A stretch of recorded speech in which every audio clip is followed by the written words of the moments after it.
Hi, I'm Ben Amos, and I'm about to have a productive conversation with Mike Vardy.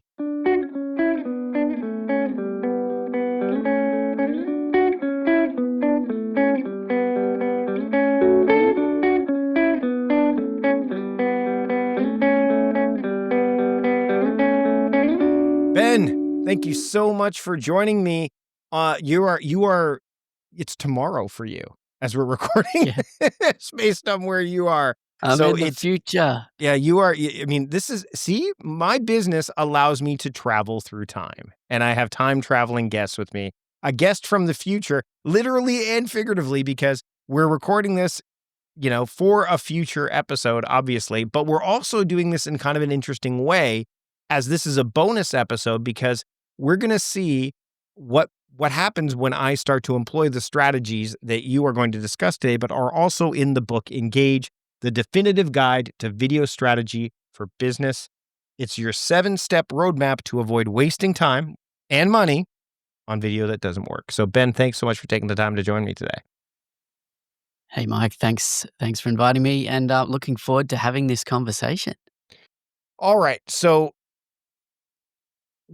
since we met, because we met in the UK, I think, right? At the Upreneur Summit, Chris Yeah, Ducker's yeah. Upreneur Summit. At And the that first Upreneur Summit like a while ago. oh, more than 5 years ago now, like 7 years ago, easily. Yeah. And I have gone to a few conferences since then, especially with relation to the podcast, where I was at Podcast Movement, and there's the idea that, video is now it's ubiquitous with podcasting. Like, it has become an area that if you're not doing video, then it's something that you either need to get started with, or you need to just decide if that's, and there's some people that are just not willing to do that. It's funny. There was a lot of the old diehards that are like, no, a podcast is an audio medium and that's it. And, there's different data out there. Some say that YouTube is the most, popular discovery engine for podcasts at this point. Others are saying Spotify is, because, depending on the generations and stuff. But what have you noticed in recent years, probably especially since, we were dealing with the pandemic, that the advances and the need for video to be part of someone's business strategy? Yeah. That's a good question to kick off, Mike, because the thing is that, ever since broadband internet speeds have been fast enough to stream video suitably, or at least suitably enough to watch, video has increasingly become a thing online, right? But it wasn't until, I would probably say a couple of years before the pandemic, say 2017, 2018, when it really became a viable tool for businesses as well. But when we're talking about that moment of more mass adoption with video, I really think the pandemic was that catalyst that led to two things, in my opinion. Number one, I think we were forced to start using video as a key communication tool for those who weren't ahead of the curve there. So many of us, like you and I, doing online business and in the digital world, we were used to, using video to communicate, via Skype originally, and then Zoom calls and all of that. We were using those tools before the pandemic, but everyone was forced to start using those tools during the pandemic. Yeah. So that led to two things, I think. It led to the mass adoption of video tools as a communication device, but it also led to much more acceptance within the wider society that the internet is a place for receiving information via video. So there were, loads of stats around, YouTube channels blowing up, and, even platforms like TikTok kind of kicked off in the pandemic as a video first platform, right? Mm-hmm. Because people were spending much more time watching video. The other side to that, I think, is as business people, or as, creatives, or as just, people trying to do business today, we were kind of forced to turn on our cameras, turn on our webcams. If some of us never turned them on before, and many people invested in getting better webcams and, getting better and looking better and showing up better on camera. And that, I think, has led to people being more open to adopting video marketing and creating video for their business as well, which is, I think just accelerated this at a much faster rate. It was heading in that direction, but it was accelerated by the pandemic for sure. Well, and I think the other thing is that because there was such that extended period of time where there was no connection with people. Like you couldn't see them in person. And I think that even before then, people would love, like when you would, for example, let's use an example of they'd sign up for your email list and then they'd go to a landing page and your video's there. Like, oh, like there's a personal element to it. There's almost like this, we're talking to the person as opposed to something that's written that is for multiple people. And even, with podcasting, I know one of the things that you learn early on is you don't say to all the listeners because they're not all listening in the same room. You say to the listener because it's one singular person. It's not like they're having a listening circle. It's not like a record where they're sitting in a rec room listening to a podcast, right?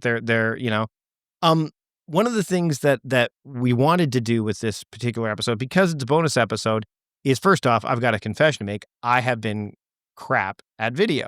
Like I have. I mean, we are recording this via video right now. You'll be able to watch this video and I'm using Ecamm, which is the tool that I prefer to use. And I like it. I've tried a bunch of different ones and Ecamm is the one that I'm using. I've got my ObSpot camera with me right now. It's the one that's filming, but I've used a DSLR before. I've used a bunch of different ones, but I've never settled. So I've had all the tools, but I've never settled on a strategy. And I think that much like with the work that I teach, a lot of people get the tools first and then they go for the approach, or they get the application and they focus on the approach, and that's backwards. So I wanted to have you on to kind of talk about the strategic things that I can do. And then what we'll do is I will test them. This is kind of a forcing function, right? Mike, you're going to go publish regularly to YouTube. You're going to publish regularly to LinkedIn where you've got your following and all that stuff. But I wanted to make sure that I was going to do it right. So for those that are listening that, they see YouTube and they hear all the noise, like you've got to be on YouTube, you've got to make video, and are likely to go, well, let me get the app. Let me learn how to use the app first, or let me get that camera. What are some of the things that you would recommend that they do first? Well, that's what you're talking about there. Well, first of all, Mike, you're certainly not alone. There are many people in business who have been planning to do more or do better with video for many, many years. And for various reasons, they end up getting stuck or going around in circles, maybe trying a few things, getting a bit of equipment and then giving up and not moving forward again. And like you said, that's not really the right way to approach it, because what you're doing there is really just doing video for video's sake, right? You're doing video because it's kind of the thing that you're supposed to be doing, right? Right. But if you're doing video with a strategy first approach, right, then what you're really focused on is doing video to move the needle in your business or move the needle in your life or whatever it is, right? Because ultimately what a strategy is just a roadmap or a plan to get you to an outcome, right? To get you somewhere.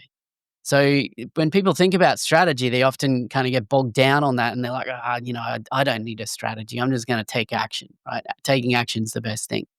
But a strategy doesn't need to be complicated, and that's kind of what we can break down today. But I want to share with you a quote, which is kind of been the foundation of everything that we do, both in my video production agency here in Australia, but also in the work that I do coaching and consulting people on their video strategies. And it was actually a quote by a guy called Sun Tzu, who wrote a book called The Art of War about ancient warfare in ancient China, right? So definitely not writing about modern digital marketing or business. But this quote is really relevant to what we're just talking about here. And he wrote that strategy without tactics is the slowest route to victory. Tactics without strategy is the noise before defeat. So, what we've just shared there is the idea that if you've got a strategy, so if you have a plan, but you don't tactically implement that, so you don't actually take the action and do the things, then it's a slow route to victory. In fact, I'd say that you'd probably never get there, right, if you don't actually take action. However, what most people do is they focus on tactics without strategy. And that's just noise before defeat, according to Sun Tzu, right? And we know that the internet, the online space, is a very noisy place. So that's what happens. People do video for video's sake. They start making videos, they try a few things, they buy some gear, and then it just is thrown into the noise that's out there and doesn't work. And so they give up, right? And they end up in defeat, right? So I think that's the importance of strategy. And when you have a clear and defined strategy, then you can actually move forward with direction. And like Mike, hopefully this podcast will give you some of that direction. And I know you've got a copy of the book there in your hands Yep. as well. Yep. So let's get that direction for you so that you know where you're heading, and then you need to take action. That's up to you. But hopefully with a strategy, that action will be clearer. So I'm looking at so there's the 7 elements of video strategy. We're going to get right into that. And one thing that we'll do before we wrap up is we'll look at the video I'm doing right now. Like, this is going to go on the YouTube channel. You're watching this on YouTube right now, and you're going to go, okay, Mike, I would make this little slight adjustment, et cetera, et cetera. Or, I mean, we could, the interesting thing is, and I come back to this all the time, is that Gary Vaynerchuk keeps going back to show his first ever video. We get that a lot on social. Like, this is the first video I ever made. Just remember, I started at that point too. And I think a lot of people, when they're thinking about this, go, oh, it's too late. How am I going to, stand out? Well, again, if you get caught up in that, which I have, I think everybody to a degree has gotten caught up in that. You're never going to get to the point where you'd like to hope to get to anyway. So you might as well at least, get started. And one of the first things you talk about again in the first step is understanding the audience. So let's talk about my audience. First off, what's interesting, and we both met at Chris Ducker's Youpreneur Summit, and he does the avatar exercise, not unlike what a lot of people do. And what's interesting is I have a wide avatar. I really do. I have an audience that really is into the idea of tools like the tech and different devices and stuff that they can use, specifically apps with related to productivity. But I'm also a person who is, after 15 plus years of studying this, is more into the philosophical, thoughtful approaches to being productive and managing one's relationship with time. So if I'm starting from there and looking at my audience, where does that step come into play for me? I'd love to hear your thoughts on that, because it sounds like I might have 2 different audiences, but maybe I don't. So yeah, the critical place to start is really understanding your audience, because if you don't know who you're talking to or who you're showing up for, then chances are you're going to show up in the wrong way and not show up for them, in a way that they need you to, in order to move them towards taking some sort of action, which is the ultimate goal with a video strategy. Is you want to move an audience to take some sort of action, right? To follow you further, to engage with you, to open conversations, to, book your services, whatever that may be. So really understanding who it is that you're speaking to is the first step. Now, I'm a big fan of creating clear and defined customer avatars as well. So we don't need to go into what that is in this episode, but really the critical thing when it comes to defining avatars is that you don't want to be thinking about your ideal customer as a wide-ranging kind of demographic, like this big kind of catch-all, net of anyone living in this particular area who is 35 to 55 years old. There could be male or female. There's all sorts of demographics you can throw at that, right? Sure. But the problem there, and the fact is that there might be people in your audience who are that wide and varied. There probably is. But what you need to identify when defining your customer avatar is who is your ideal customer. And that's a singular, right? A singular ideal customer. Now, I will prelude this with the idea that you can have in a business multiple clear defined customer avatars. So usually I recommend that that's not more than, say, 3 or 4 max, right? If Right. you have like different types of services that you provide, different products and things like that. So you can have a few different customer avatars, but each of those is a singular person in your mind, right? Mm-hmm. So let me ask you, Mike, if you were to think about your ideal customer is obviously someone who will, grow your business, right? Who will contribute to the economic outcome of your business, which means there's someone who's going to buy one of your products or services, right? Yeah. So being an audience member and watching all of your content, but never taking action to grow your business, you don't need to be creating content for them. Like, you might add value and that might feel good, but ultimately the goal of a video strategy is to, drive your business forward. So let me ask you, if you were to kind of run it through that filter of, how would you describe that ideal customer who, actually makes you money in your business, does that narrow down your audience somewhat? It does, because uh, they're looking for it's the busy father who is overwhelmed with all the roles that they have in their lives. Father, husband, business owner, or middle management. Right there, and it starts to get a bit muddy there because some of them are running their own businesses, but they're middle income, so they're not. I can tell you, they're not C-suite. They're middle. They need help with managing their multiple priorities and time, and they have tried every single approach out there, and something always kind of falls by the wayside. And they need something simple, something that can stick in their brains and doesn't require a very specific tool to do this on an ongoing basis. They should be able to, and they want to be able to go to work and come home and have the same operating system that they follow, because their lives are busy and they don't have a lot of money, but they don't want to make a choice between a productivity membership and their Netflix bill, or and that is who they've got. Two kids that are around. We talked about, they're like middle kind of grade school, moving up in the world. So they still are actively engaged as parents, but they're recognizing that they have other things that they need to do as well to kind of move the needle forward. And they are. I think I'll start there, because I could go deeper, but I Yeah, want to make sure I we get love through it. it.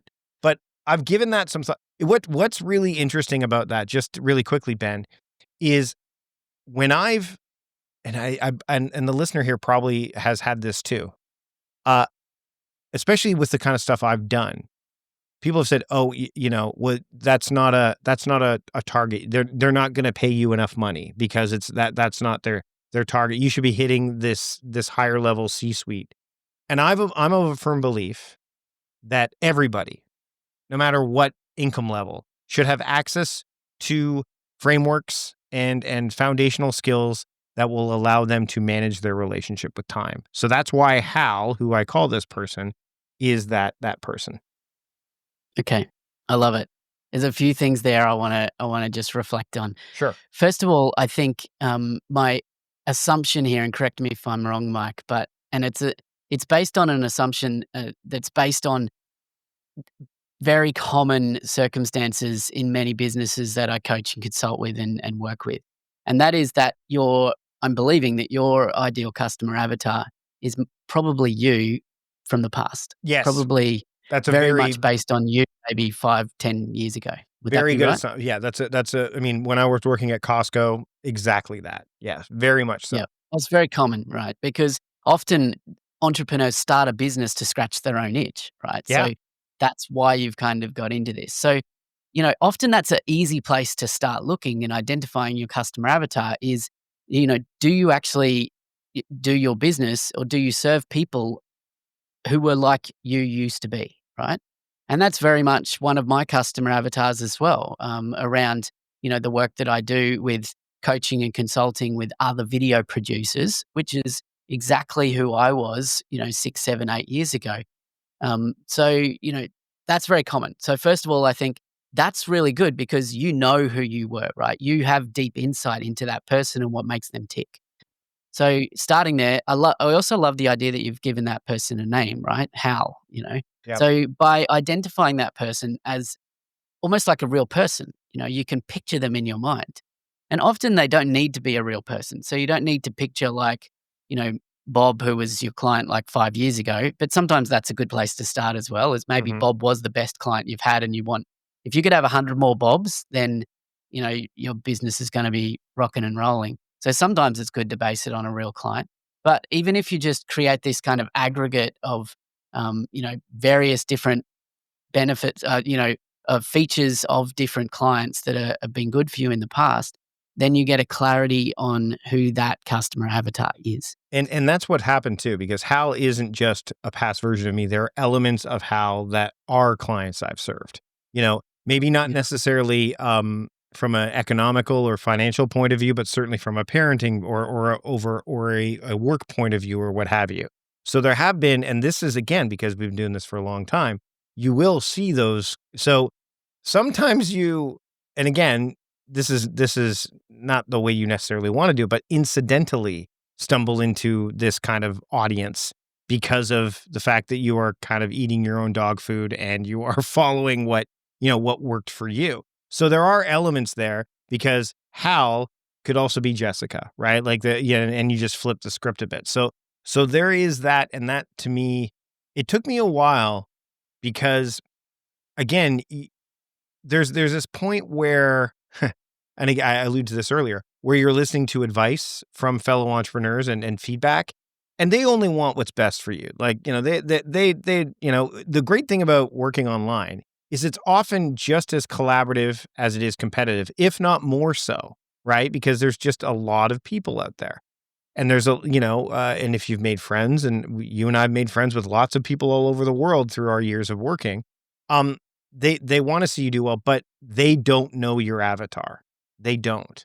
And I think that for me was I had to be steadfast about that. It took me a long time to be steadfast about thank you, but, and have boundaries around that.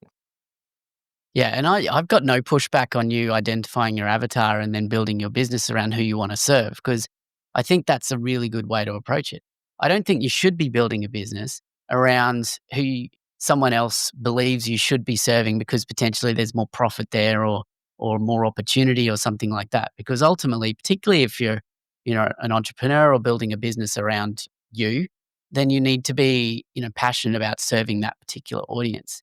And really, it comes down to product market fit, right? So if you identify that that type of person is who you want to be serving in your business, then you're probably not going to put together a program or an offer that doesn't suit Hal, that he's not interested in, that he's priced out of, for example, right? Mm-hmm. So that's where really understanding your audience, not only from a video marketing perspective, as we're talking about here, but also just from a business development perspective is really critical, because you want to make sure that you're serving them in the way that they want to be served.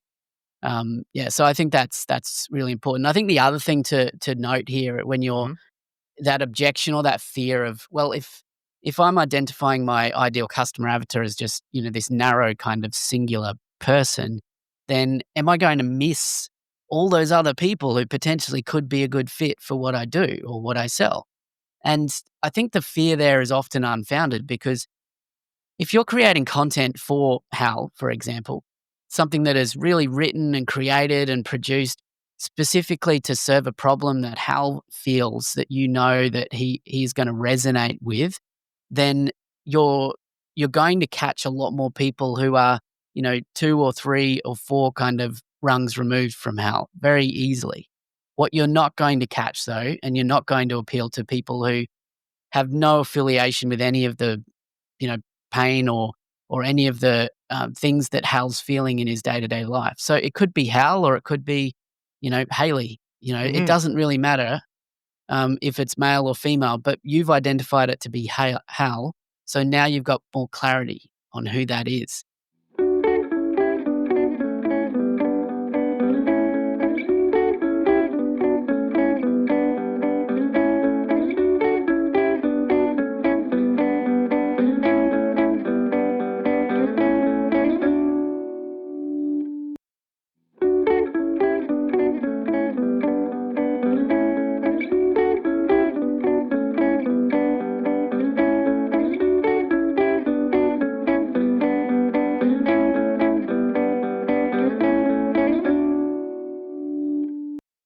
Does that make sense? It does.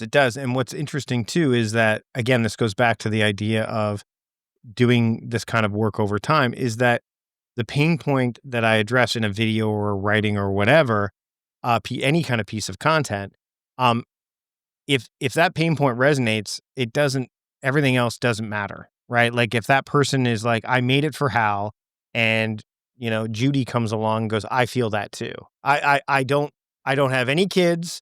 I'm a C-suite executive. Da da da da da.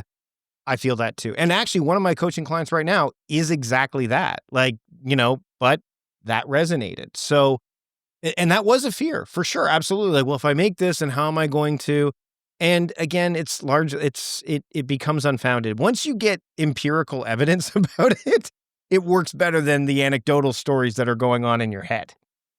Yeah. Yeah, that's right. So we're here to tell you that don't get bogged down in that fear. So step 2 is, and this was interesting because it's identify the goal. And what I think is important that I want to address for sure is each video should have a clear defined goal. So what you're suggesting here and what you're encouraging is you've got your avatar, you've got your audience, and yeah, let's say it's for your YouTube channel or for what have you, but the video itself, not your entire catalog, not this. Every video should have a clear defined goal. So what does that involve? Not only like the subject matter, all that, but also where you're putting the video. So for example, if my let me give you an example. I have LinkedIn learning classes that I've built with Madecraft, and clearly my audience, Hal specifically, he is, on LinkedIn. He's using it. He gets information from there. It's the last social network that really isn't kind of compromised in some way, shape, or form by other things. And so he's there and he sees this stuff and he's learning through LinkedIn Learning and so on. So I've got a decent audience there. Um, would the goal for that video also include the platform you're putting it on, or would it just be like, how does that scale or that filtration work when it comes to that goal that you're setting for each video? Yeah, so the 7 elements that, we'll go through and that are outlined in the book are really designed to be strategic decisions that you make, and each one informs the others, right? So Right. when you're clear on who your audience is, so we've discussed audience as being the first element, and the second element being your goal. You need to understand your audience in order to define the goals, right? But the goals, when you've defined the goals for your particular video or parts of your video strategy, then that leads through to the next element, which is content. And that is like, what are you actually saying? Like, what is the subject of your video? Like, what's the content of the videos, right? Mhm. And then you go through into distribution, which is the distribution channels where you put those videos, right? And then we go into optimization, metrics, and production, which are the other elements. But all of those elements feed into the other because, Right. for you to decide on the right distribution channel to get a particular video out into the world, you need to first understand who the audience is, and then you need to understand what's the goal for this video, right? So those, and, So and it's also what the so it's content is. sequential. So it's initially sequential, but they all feed off of each other. Because I That's think right. It that's is kind yeah. of circular as well. Like, it all becomes a cohesive strategy, but you need to start with audience, move to goals and content and so on. Because the propensity, I think, also is I need to make a LinkedIn video, not I need to make a video and then this, and then, oh, this is going to go on LinkedIn. See, Yeah. this is why I wanted to address this. Same thing with YouTube, same thing with TikTok, because platforms have very distinct, not only, obviously, and you talk about style, tone, all that stuff, but also audiences. Like, TikTok is a very different beast than, let's say, LinkedIn, but YouTube Shorts is very similar to TikTok in some ways, but not entirely. And I think that when you're thinking, this goes back to the Sun Tzu quote of, I need to make a LinkedIn video, before you get to that goal, that's a problem, right? Yeah. That's tactics without strategy. It's just noise, right? So, Right. again, the last element there that I, brushed over quite quickly is production, which is, how you go about the act of actually making your videos. So deciding on, what type of videos you're going to make and how you actually produce them, right? Hmm. There's a very distinct reason why production is last in that 7-element framework, because how you make and produce the videos should be a result of the strategic decisions you've made in those previous 6 elements. So when you are just thinking, I need to make a YouTube video or set up a YouTube channel or start doing TikTok, then you're really making decisions based on, those distribution elements and production elements, and you're kind of forgetting about the rest, which is not the way to go about it successfully. So if I'm going to start, let's look at let's look at my YouTube for example. I want to start with that. If I'm thinking I have a YouTube channel that has 6,000 subscribers to it, and I know that when I do something on there, I get engagement. And it's an area that has been woefully, for lack of a better term, I wouldn't say ignored, but it's that whole stop, start, right? Like I'll make a bunch of videos and there's so many different quote tactics, like post every day, post long form. So all of that's happening. And then there are tools out there that can help. And this goes back to the optimization and all that stuff that you bring up, which I believe is step 5, right? If I'm looking at my YouTube channel right now and I have, I'll give you an example of what I'm doing as of this recording. So, we have a video. I'm doing a live stream tomorrow as we're recording this. It's a company called WikiSleep. I'm doing it for my membership community. It's an unlisted video, and then I'm going to publish it to YouTube once the video is up. So it will be my quote YouTube video for the week. So that's what my brain has been doing. And then a couple weeks from now, I have a video that I've done for a workshop. It's kind of like a teaser video that is designed to entice people to come to my horizontal theming workshop, which, by the way, I will link to in the show notes because it'll have already taken place by then. And I'm not publishing. I have not set that video to go public until the last week of March, because that would be my YouTube video for that week. So immediately, and to be clear, you now know the content is a live stream about an application that helps you. It's a sleeping app. It's designed to help you get better sleep and learn while you sleep. The next week would be, just to give you a sense, would be, I don't know what the next week is. See, so there we go. And then the final week would be the video for this horizontal theming workshop, which is definitely a content that I've geared towards, that's been planned. So looking at all that with no other information that I've given you, what is okay about that and what is not okay about that? Okay. Mike, my immediate thoughts on that is where we're really getting straight down into the tactics and video for video's sake. Yep. Okay. Purely because what I'm hearing from you is that you're looking at video, at least, the way you described it to me there is you're looking at your video plan there as, what are the videos I'm publishing and when? And so that you've got some sort of consistency to your channel. So you're like, well, maybe you've made a decision that it makes sense to do one video a week. I don't know why you've made that decision, but that's the decision you've made, one video per week. And, you're just thinking about what is that video going to be that I'm filling that gap in the schedule, right? Gotcha. Potentially. Like I might be kind of lessening your strategic thinking behind some of that. But really quickly, to give you a bit more context, I did make the decision one video per week because YouTube is just one, like video. Let's see, I said YouTube. So we'll use YouTube. YouTube is just one aspect of, I'm writing, I've got the podcast that you're listening to. I've got my membership community. So it's a time constraint thing. I know I need to do it. So, but what am I able to do in a way that balances both quality and quantity? So that's the reason. So there, again, that doesn't make what I'm doing right. I'm just giving you a little bit additional context. Beautiful. So what I would be doing instead is kind of pulling it back to the goals element that we're about to talk about. Mm-hmm. Because, I think if you were to just take a step back from your content schedule, so to speak, whether Mm-hmm. it be video or other content, your podcast part of your content schedule, you might do your email campaigns, you might do articles, LinkedIn posts, social media posts, all of that becomes part of your content planner, right? Your content schedule.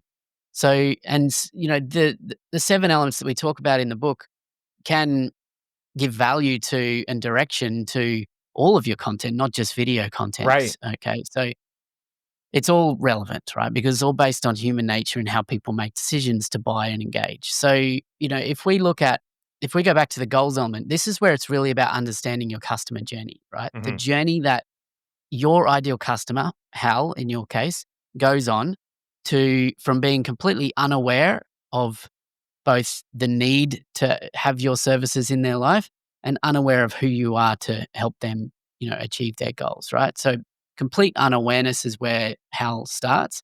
And then at the opposite end of that customer journey is they're a raving fan, loyal advocate of your brand. So they've bought from you multiple times. They love you. They talk to you about other people. So that customer journey, often in marketing terms, is kind of pictured as a funnel. That kind of Yep. top of funnel is, awareness is the goal there of people, ideally becoming aware of, the need that they have to buy your product or service, and becoming aware of your brand, right? That's kind of top of funnel. Middle of funnel is typically referred to as the consideration phase, where people are weighing up their options. They haven't yet decided to commit or buy from someone, but they're kind of in the research phase. They're out there, actively seeking solutions to their problems. And then there's the conversion or the purchase end of that funnel, which is when they're deciding to buy something, right? When they're at the rational end of the journey and they're deciding, like, will I pay this person or that person, or will I not pay anyone to help solve my problem? And then if we're talking about a full funnel as well, the full customer journey is also those people who have already become customers, those advocates, or loyal clients, right? So that you can't forget those people in your Right. marketing and communication strategy. So, if I break it down into those four main goals, right? So you've got awareness, Mm-hmm. you've got consideration, you've got purchase, and then you've got advocacy. They're the different stages of the customer journey.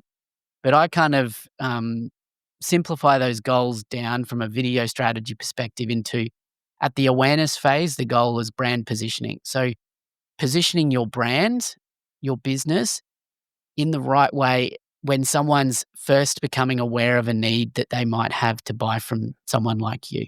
Right. Right. So this is critically the brand positioning goal, is where you need to connect emotionally with your prospects, right? With your ideal customer. Because at that stage, you think about Hal, right? At the start of that journey that's going to lead them to buy something to solve that problem. Hal's like, waking up at night because he's got too much on his plate. Hal's feeling bad as he's driving into work because he's not spending time with his kids. Hal's like, dropping the ball at work because he's got, spinning too many plates and is thinking about too many things and hasn't got systems to organize himself, right? All of these things that Hal's not actually thinking, I need to join a productivity membership, right? Yes. No, He's you're not right. thinking about a solution here. Yep. He's just thinking about his pain, right? Yep. And he might not even be aware that he needs to solve it at this stage. So your first goal for your video strategy is to think about how you can use video to show up for Hal at that moment where he's first becoming aware of a need, and to connect with him on an emotional level, right? So this is video content that is designed to say, I hear you, I feel the pain, I know what you're going through, and I've been through this myself in some cases, and I've got the solution for you. So from a content perspective, which is content's the third element, right? So how does that goal inform the content? Really, the content here should be that sort of content that um, connects emotionally with Hal and gets him to buy in, which is a heart thing, right? Buying in is an emotional thing Oh yeah. before you ask him to buy, right? So Yep. getting Hal to buy in to the Productivityist, for example, as a brand, is the goal for that first stage of your content plan. So usually the types of content here that work really well are storytelling, right? Yeah. Think about how in video you can show up and tell stories. Now, as a personal brand-based entrepreneur like your business, Mike, that could be creating a video that tells your story, like saying, I was, you know, feeling burnt out. I was this, I was that. Tell the story of who you were 5, 10 years ago. And, what happened? How did you, overcome those obstacles? What did you discover that kind of led to this new normal, this new life that you have, this productive life? That personal story with a story structure, there's a story arc there, right? Mm-hmm. Um, can be a really powerful tool to reach Hal and make him sit up and pay attention. You can also tell client stories, right? You can think about how you can integrate stories of, someone else like Hal who, had pain in his life, and then he discovered the productivityist kind of services and Mm-hmm. memberships, and now he's got his, life on track. That kind of story arc. That was a very simplified story arc, right? But Right. those kind of stories are critical, and so many businesses kind of overlook them because they're focused on content further down the funnel. So, if that sort of video, say, popped up in front of Hal on a LinkedIn video or a YouTube video, or as he's kind of browsing the internet and he finds that video, he's going to stop and he's going to pay attention and he's going to want to explore further. He's going to want to go deeper into your ecosystem and your world, right? Yeah. So that's the first goal, is brand positioning. The second goal, which many businesses focus on, is social engagement, which is in that consideration or the middle of the funnel. And this is where probably I'm imagining that most of your YouTube content would kind of fit the bill here, right? So this is content that's designed to add value to your prospect, to your ideal customer, in that process of, that research, that consideration phase. So Yeah. that's when they're kind of, I'm just going to interject here because there's an example of that literally happened this week. So I made a video, that teaser video I was talking about, the horizontal theming video. Number one, sent it to my email list because we're positioning that workshop, and those people are already on my list. So they're already there. They've gone through the onboarding sequence. They're actively on my list, but they're not necessarily members of Time Crafting Trust, my membership, yet. So they're in the middle. They may have bought one product or something. But if they bought one product, they're in that little community area, so they get to see some of this stuff. So what was interesting is I made a little short video. All it was, honestly, and I want to get better at this, is like keynote with me not on camera and using a really nice keynote, kind of a demonstration of how horizontal theming works. And then in the description, I mentioned all this stuff. I'm glossing over stuff, but the biggest thing that happened from that was I had somebody email me and say, "Hey, can I get into this workshop if I'm a premium member? Do I have to pay for it?" I'm like, "No, it's included." And the premium membership is 4 times the amount of what the workshop is. Now, again, they're going to get a lot more value out of the membership anyway. And so they're already in that, this is the consideration phase that you're talking about, where I've given them something that they're aware of, that they've heard me talk about before. It's been demonstrated and teased. I'm obviously going to deliver an hour-long workshop on this. And they turned around and they didn't just watch the YouTube video. They didn't just sign up for the workshop. They went above that and they bought a membership. And as soon as they went into the membership, they go through the onboarding, one of which is to introduce yourself. They introduced themselves, and immediately members in the community, welcome, welcome, welcome, welcome, welcome. So that part, now they're in there. And yes, the nurturing, and which of course you're going to talk about the advocacy and all that stuff. But the person that emailed me, they said, "I've been following your work for a long time, and now I felt it was time to pull the trigger." So to me, as you're talking about it, I did that right. That was something that I did right. Now, as we were talking about the things that I immediately put down, do not make that WikiSleep video public right away, because it doesn't necessarily demonstrate. It's inside my community, so those people are already heavily invested. And the horizontal theming video, don't bother making public either until they've gone through some of that journey, or there's other videos, to your point, that support it. Oh, well, I'm here now. Let me take a look at that. Now, that might be wrong. You might say, "No, Mike, you should publish that once the workshop's out," because it is in that consideration phase. But immediately as you're talking about this, I realized, okay, so this is some of the things I messed up, but I'm really happy that I actually seem to do things in the right order with this one. It just shows that I have learned a little bit along the way, I guess. Yeah, that's good. I mean, a couple of things there. I think the key thing is that that experience with that recent new member who said, "I've been following you for a long time." This is really the power of this consideration content and good content marketing, which is that, what most people think about as marketing these days is just putting content out there in these public platforms like social media, whether YouTube, LinkedIn, TikTok, whatever. Good content marketing should be that longer term kind of multi-touch point marketing approach for the middle of the funnel, right? So most people are going to spend most of their time in the middle of the funnel, where they're considering, they haven't yet decided to buy, but they're kind of actively and interestingly looking at various topics that are relevant to them, right? So someone who's been following you for a long time probably knows that they need to be more productive, or they're interested in productivity and, getting help in that area. So they've identified that they have that pain. So they're kind of now in the middle of the funnel, but someone can sit there for a long time. the goal of your middle of your funnel content is to push people or to drive people towards your bottom of the funnel content. Right. So the bottom of the funnel content is content that, well, actually, before we leave the middle of the funnel, really just think of it as helpful content, right? It Mhm. shouldn't be sales content. It should be content that helps someone, educates, informs, inspires, or entertains them. And if you can do that, then through your public content, whether it be on YouTube or otherwise, then they're more likely to want to go further and explore how they can, do business with you or go deeper with you. Right. So this is where conversion content or the third goal changes again, right? So from a content perspective for conversion, it needs to be rational content. It needs to be content about, um, what is your membership? What is your the different tiers of your membership? What do I get for premium? What do I get in the monthly lower value membership and that sort of thing? So when people go through to your website, they should actually get some real rational, valuable information.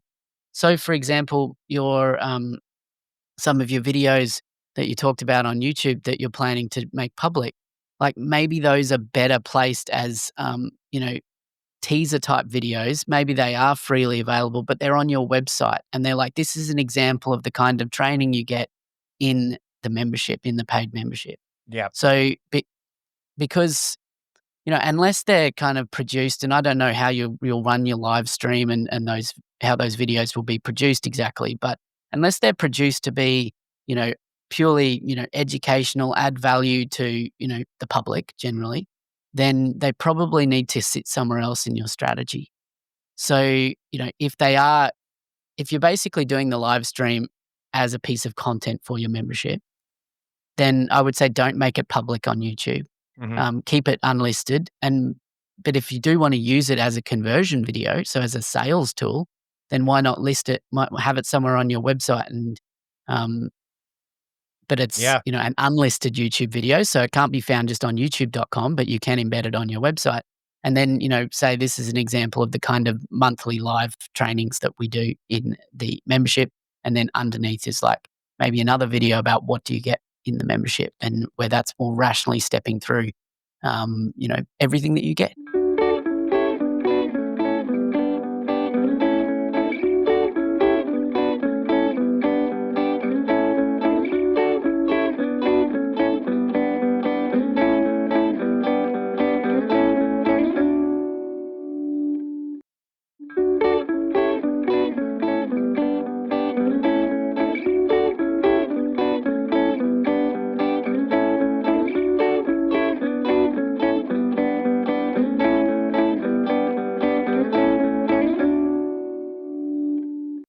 This is validating some of the other thoughts we've had around opt-ins. So, for example, um, we currently have, at least as of this recording, what we call the time crafting starter kit, which is a PDF that walks you through the framework of time crafting.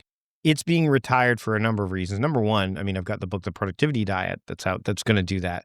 But also, I recognize the engagement level and how demonstrating this through video is far more powerful than someone getting a 34-page PDF. So what we're going to do, and again, this is that teasing stuff. This is the kind of things. So we're going to have what we call the time crafting library, and it's a starter library. So just series of videos. When you opt in, you get access to those videos, and they're like short videos that kind of walk you through the process, different areas. And like, if you want to go deeper inside the membership, we go deeper, or we're going to have this workshop. We have this workshop that goes deeper. Again, we haven't fully fleshed out the strategy yet. So those that are listening and watching this right now, this is open to still being kind of fine-tuned while we're having this conversation. But the recognition of a PDF being, frankly, not a very strong opt-in at this point.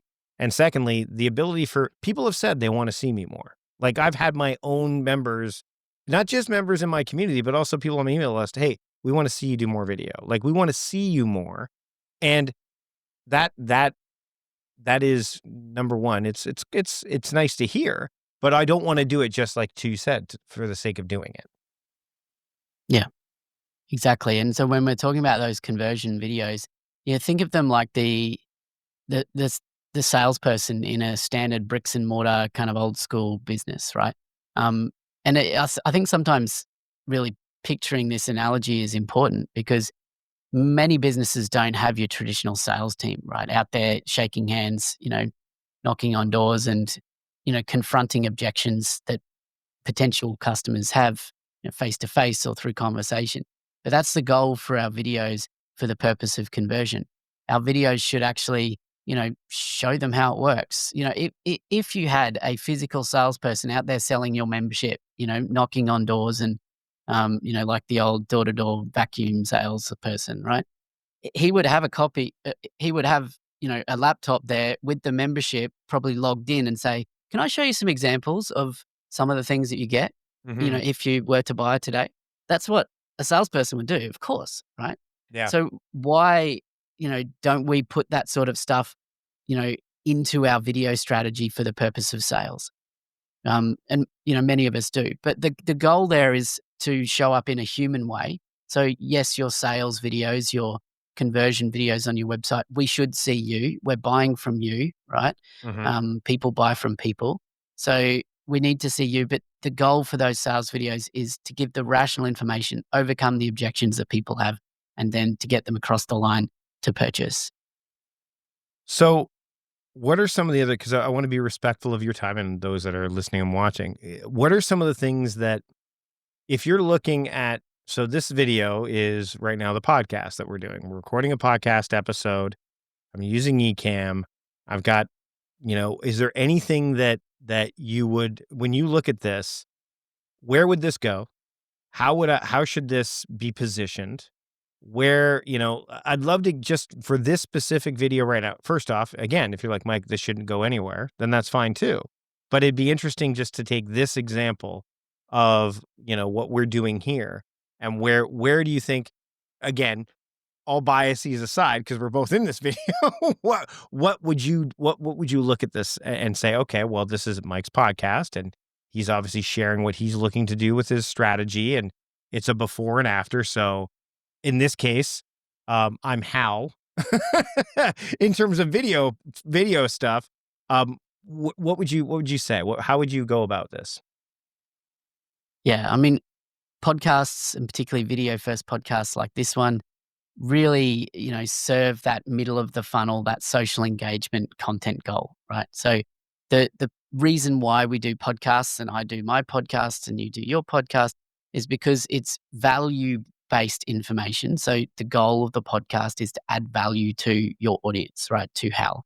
So, for you to invite me on the podcast, you know, probably, a little bit of it because, we met a number of years ago Sure. and I guess, we consider ourselves friends from the other side of the world. So there's part of that, and obviously, I thank you for supporting, the launch of my book as well. So there's value to me in obviously being in the podcast there, and so recognize that. But from your perspective, there you obviously identify that Hal, your ideal customer, probably is struggling a bit with video too. They're probably thinking like, I don't know what I'm doing. I probably should be doing more video. Particularly the Hals in your audience who are running their own business or responsible for a business or marketing as well. So, there's a percentage of your audience who are in that boat. So there's value in this podcast episode as a long form episode for those people who find this relevant. But where I think the real value in your video strategy comes from these sorts of long form podcasts is when you can um, take the shorter form content from these longer episodes. So do you do that, Mike? Do you I create reels or shorts from your long form videos? So at this point, like I said, I'm not really using the video content from the podcast all that much yet. And it was probably because I had no idea how I was going to do it. Second, but I'll tell you what I do with the podcast right now. We do make headliner videos for the audio version. So we use headliner, we do little snippets and we post those to Instagram as reels because of course it's a little video, like it does the little waveforms and all that stuff. But that's the extent of it. So this obviously is an area that I should be working on. Yeah, absolutely. And I think if you are recording a video first podcast, then you kind of are nuts not to be using the video in some way, particularly with tools these days that make it super easy. So what I would be looking for and where I think you'd get the most value in that social engagement goal from a longer form podcast is when you extract shorts or reels from this longer form episode, but I'd be specifically looking for strategic extracts that do a couple of different things from this episode. I would be definitely, from your perspective, trying to identify some of those parts in our conversation that where you talk about your membership, right? Mhm. I would definitely be snipping that little section where you talk about the value in your video content that you've done in the past that had led to the person buying the premium membership, that story there does a couple of things. It obviously aligns with the purpose of this podcast where we talk about, you know, being strategic with video, but it also subtly communicates to that HAL person listening that, oh, I didn't know he had a premium membership. That's kind of good to know. I'd be thinking strategically about the extracts that you pull out here so that it adds value to your audience, but it moves them closer towards buying from you or exploring the services that you have to offer. So, from a practical or tactical standpoint, anyone who's creating longer form video content, I highly recommend using a tool called Opus Clip. So, I don't know if you've come across that tool before, Mike, but I've heard of it, but Opus, I've not used it, no. yeah. So, Opus Clip is a AI kind of powered tool that basically takes a longer form video and very quickly cuts it up and reframes the video into vertical video formats. And it will add burnt in dynamic captions as well. So, those kind of colorful captions that, make it engaging for sound off viewers on those vertical video platforms. And it'll automatically kind of identify what it believes are these interesting snippets. So just at the click of a button and a little bit of processing time from your one long form YouTube video, and particularly if you identify it as being a podcast, it'll kind of know there's probably two faces on the screen. So it'll kind Yeah. of reformat and reposition those faces so that they, work in a vertical format. Does all that automatically. And it'll identify maybe 10 or 15 snippets. Then you can just go through them and go, well, that one's rubbish. Don't use that. But then you go, oh, there's a good one. I might just tweak the timing of that one a little bit. Very easy. And then you just publish those either directly from Opus Clip or send them out to your standard social media scheduling process. So, definitely more engaging than Headliner on those sorts of moving waveform social posts. Mhm. So I'd recommend considering that, but being strategic about what is the content of those extracts, because your goal is not just to promote me and my book, but your goal is also to have people be more aware of who you are and what you do and how you add value to people. So, yeah, I'd be looking for snippets that cover that aspect as well. What I love about our conversation today, Ben, is that we covered pretty much like all the steps that I needed to cover to get going, right? Because there's step 5 through 7. There I would have, and we noted this earlier, I would have started in like I think the steps I'd been doing, and I mean you could probably confirm this, was uh content, like it was just distribution channels first. I'm like, I got to get stuff on YouTube. That's it. Like that. And then, okay, how do I how am I going to optimize it? Oh, I don't have time to think about production. So and it was like all the steps were kind of being done in an haphazard way at best. Um, what do you recommend I do starting? Like, I'm going to get off this call, obviously. And by the way, I think Opus Clip is connected to Ecamm too. And I think when we stop record, I think it'll say, "Do you want to open this in Opus Clip?" Which I think is kind of neat. But what do you It think? might Then, do, yeah. Or yeah. maybe What? it's What? Descript. Another tool that does this is Descript as Yeah. well, Yeah. which I know is integrated with Ecamm. Yeah. Um, what are the next steps do you think that I need to take as we're recording? So we're recording this right now on March 12th, 2025. And I want you to circle back in 6 months. We're going to come back in 6 months and we're going to talk about like, okay, what did you do in that time frame? Like, how has that worked? So what do you recommend? Give me like maybe some jumping off points or what have you that I should be doing between now to get going so that when we circle back in 6 months, it's like, it's not June, I guess. 6 months is not June. It's more like September. But what do you recommend I do? Yeah. So, first of all, it seems to me that you already have a relatively clear idea of your audience, right? You Yeah. identified It, it, him it as feels Hal. So, Yeah, it feels like, just to be clear, and I actually wrote this down too, because it feels like I have all the Christmas lights, but they're all tangled up.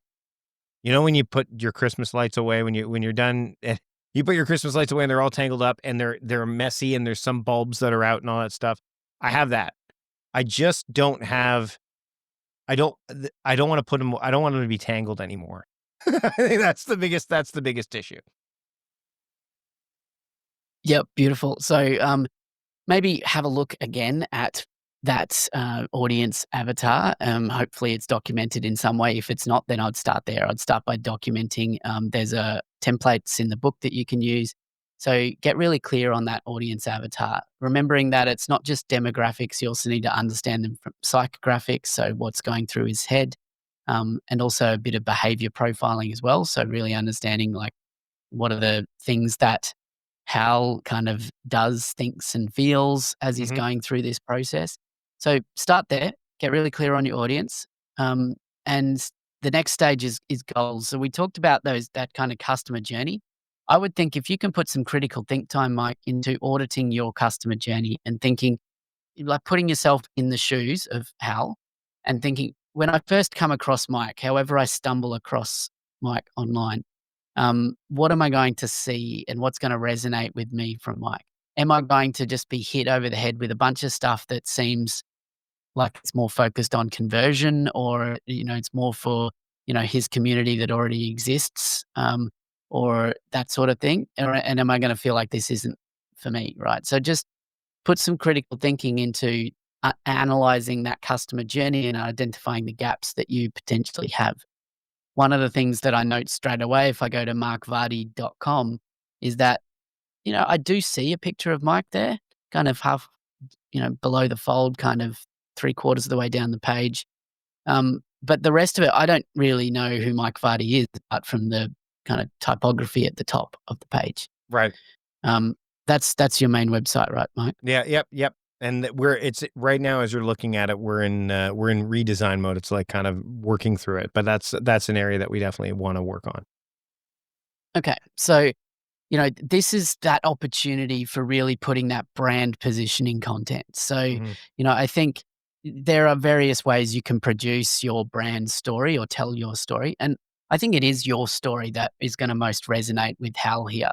Different brands, maybe it's not so entrepreneur or founder focused, but I think it is your story. So, I'd be looking for some kind of a video that can be quite easily produced. Could just be you hitting record on your webcam or on Ecamm Live and just looking straight down the barrel of the camera, or your webcam or whatever it is, and just telling the story. Um, you know, Thinking about the story structure, you can use ChatGPT or Claude or something to kind of create a more structured story from your kind of brain dump of, Mhm. what got you here. Um, and just tell that story from the heart. It can be 30 seconds, 60 seconds. But right from the start there, I would be connecting more emotionally with Mike. Who is Mike? Right? Mhm. So I'd start there. I think that's something you can take action on. And then the other thing I'd do is I'd go to, and obviously because you've got a copy of the book here, this is something that you can do, Mike. But I'd have a look at in the part 3 of the book is a resource called the One Page Video Strategy Canvas. So the One Page Video Strategy Canvas is uh, obviously a planning document. It's one page planning document. Check and tick kind of a box sort of thing. Fill in the gaps, which ideally is designed to be used before you make a video, to make sure that you've got a strategy in place for that video. But I'd actually start by using that one page video strategy canvas and looking back at some of your past videos, some of the ones that you've recently done, and thinking, okay, if I was to fill this out retrospectively, where are the gaps? Which parts of that am I like, I don't think I actually thought at all about this side of the strategy for this video.